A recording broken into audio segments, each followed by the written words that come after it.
Welcome to MHStv. I'm Dakota Stone and this is your news for Friday, April 30th, 2021. One more month to go.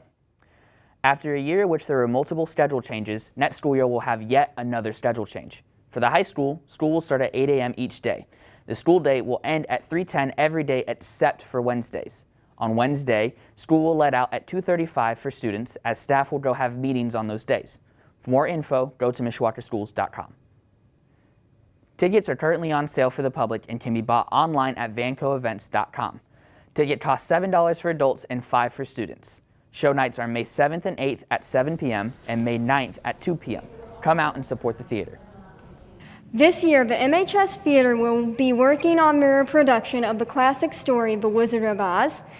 Last year, the theater was working hard on their production of Shrek the Musical, which had to be canceled after COVID-19 hit the state.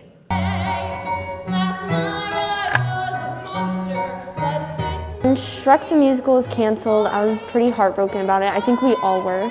We put in a lot of rehearsal time and effort, and I really do think it's one of the best shows that we have ever been able to put on. But now that we're doing another show, I think it's really lifting everyone's morale, and it's kind of starting to feel normal again. As the students practice and get closer to opening week, they are mindful of the safety steps being taken to slow the spread of COVID-19. Doing a production in a pandemic is very strange, and there's no guidebook to go based on. You just have to make it up as you go.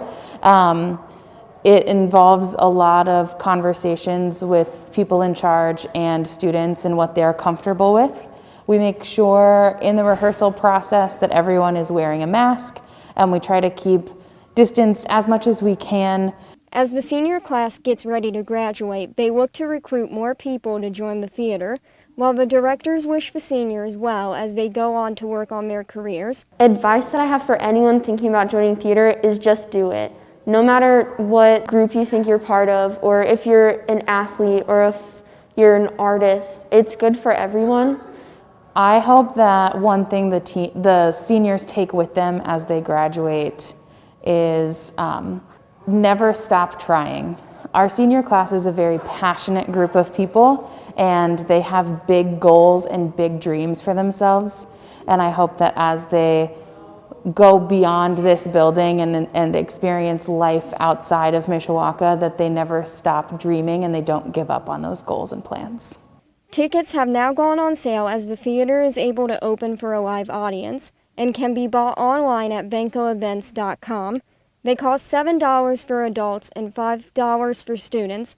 Show nights are May 7th and 8th at 7 p.m. and May 9th at 2 p.m. Come out and support the theater.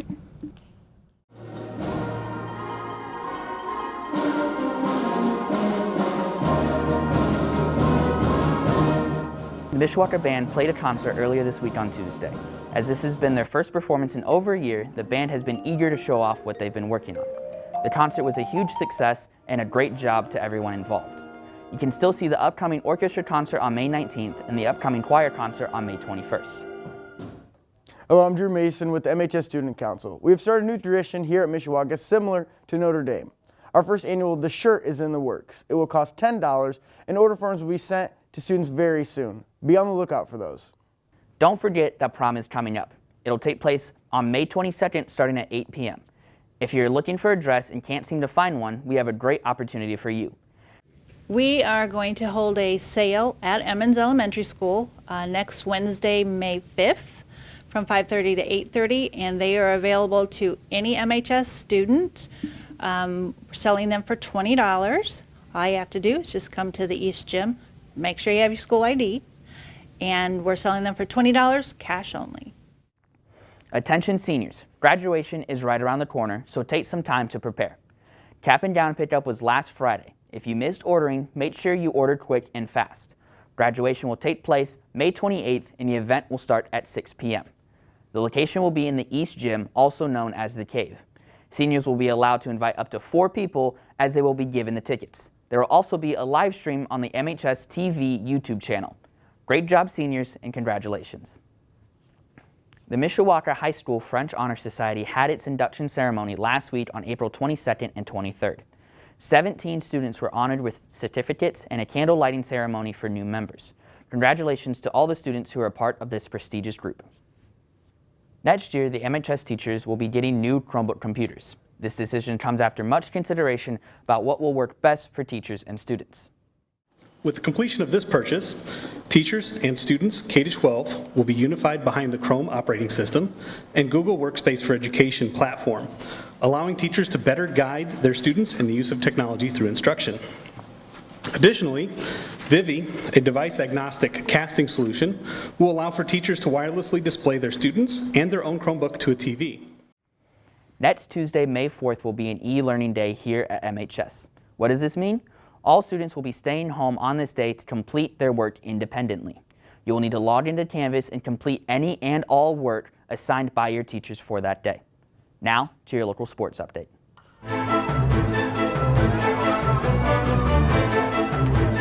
Last Thursday, the Cavemen traveled to Four Winds Field to take on their rival, the Penn Kingsmen. The Mishawaka Network was there to catch all the action. I'm out here at Four Winds Field, and unfortunately the Cavemen were not able to come away with the victory, but I'm going to speak with some of the Penn Kingsmen running here behind me and some of the Cavemen to what this experience was for them. Oh, it was great. It was really cool because we didn't play last year, obviously. So it was really cool to get back on the field, and especially this year. Rivalry games always fun, and to get on a big field like this, it's great. It's like when you're a kid coming to the Seahawks games or the Cubs games, you always want to play here, and it's the chance to actually play here under the lights too. Night game, it feels like you're like playing in the big show. It's honestly amazing. Ever since I was young, growing up, I was here all the time. Got to go out on the field with players. It's just a fun atmosphere to play in, and I just love it, especially with the rivalry game. It was just a great atmosphere. We've always I've played the South Bend Cubs here, so it's nice just to be able to play games here. And we were lucky since we didn't have a season last year, so it's nice to just play on this field. We got a lot more fans here this time. There's a lot of seats in the stadium, a lot bigger. It's just a great atmosphere. For the Cavemen, number 22 ranked fielder Jordan Watford. Oh man, it was super special. Playing here when we were younger at travel ball tournaments, but actually getting the full size of the field, playing under lights, it's a pretty cool experience. It's awesome. What a great opportunity for these young guys, to play on here. I've played on here a number of times, but I tell you what, it's still exciting. The atmosphere, the crowd came out and supported both teams. It just means a lot. It doesn't take too much to get excited, to get ready to play on a game like today. Oh, it's a special occasion. We haven't played in this stadium in a long time. No high school team has played at Four Winds Field, since ownership.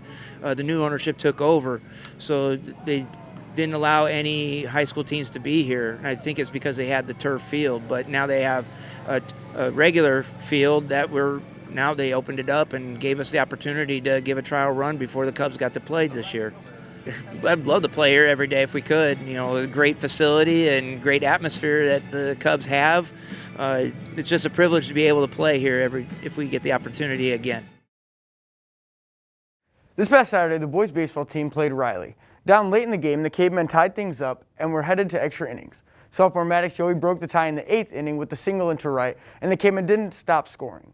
They scored 5 runs in that inning, and the final score was 11-7.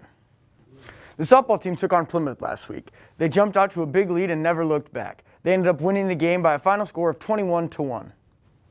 On Thursday, April 22nd, the girls track team faced off against Warsaw and Concord, while the boys took on Northwood and Concord. The girls would unfortunately fall to both teams, while the boys were able to prevail and get first overall. On Saturday the 24th, the girls went to Penn High School to compete in the Penn Invitational Meet, where they did place 5th out of 12 teams. The boys went to Goshen High School to participate in the Goshen Relays, where they would get 4th out of 16 teams. The girls then went on to win the meet Tuesday against Goshen 76-56. Tonight, the girls will host the Princess Relays at Steele Stadium, and tomorrow the boys will go to East Noble High School to compete in the John Reed Relays. Good luck to our boys and girls track teams. Last weekend, the JV boys golf team went to Pretty Lake Golf Course to compete in the Plymouth JV Invite, where they took 13th place. Then went on to a match against La Lemire. Both Cavemen teams came away with the victory, with the varsity winning 201-211 and the JV winning 222-269.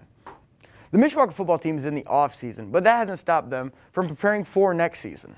The MHS senior leaders are moving on. The team is losing a lot of talent and personality that the senior class had brought. We had a great offensive line. We had a really solid year from our fullback, Drew, and we're going to miss more than anything the personalities, the leadership, and just how much fun that group was to coach. With the seniors graduating, the coaches look to other players to fill the leadership role. The names that come to mind right now are, Justin, Bo, Colin Lutz, Kanan Jewett, Milan Burris, Nathan Watt, those guys that are going to step in now to more of a leadership role. With the off-season underway, the team makes sure to keep up on their conditioning to be ready for the start of the new season. COVID actually did us a favor and showed us some errors in the way that we approach the beginning of the season. So we've kind of reworked our summer, reworked our preseason, and then reworked, starting on August 3, our first official day of practice, how we're going to approach getting ready to play a game by August 20th. That's all your sports for this week. Now over to your local news. Summer is almost here. That means it's about time to apply for a summer job. There are lots of opportunities for summer employment. Make sure to check the job board next to the bookstore for opportunities. Indianapolis Motor Speedway is planning on hosting 135,000 people, or 40% full capacity, for the Indy 500 on May 30th, a year after it was held with no fans. The track's health and safety plan has been approved by the Marion County Public Health Department. Fiesta Tapatí is moving from its former location located on McKinley as the building was sold. They are going to be there until July when the lease expires, then they are going to demolish it and rebuild it as a 7-Eleven. They are hoping to be in their new location by August, which will be located in Heritage Square by Martin's and Starbucks. The state of Indiana has decided to use a $2 billion surplus to better fund K-12 schools. This will provide money for School City of Mishawaka to fund some programs and, hopefully, increase teacher pay. Governor Holcomb held a news conference and introduced a new budget proposal for the state. He announced that an allotment of at least $1.9 billion would go to fund K-12 education over the next 2 years. And the plan will also cover an additional $600 million annually after the second year. We're excited about that. This is a very positive thing. And again, I want to show my appreciation to our governor and our state legislators for their work to get this done over this session, because it is historic positive change that we'll be able to see as we go into this next school year. That's your news for this week. Shout out to Mr. Rendell. Have a great weekend, Cavemen.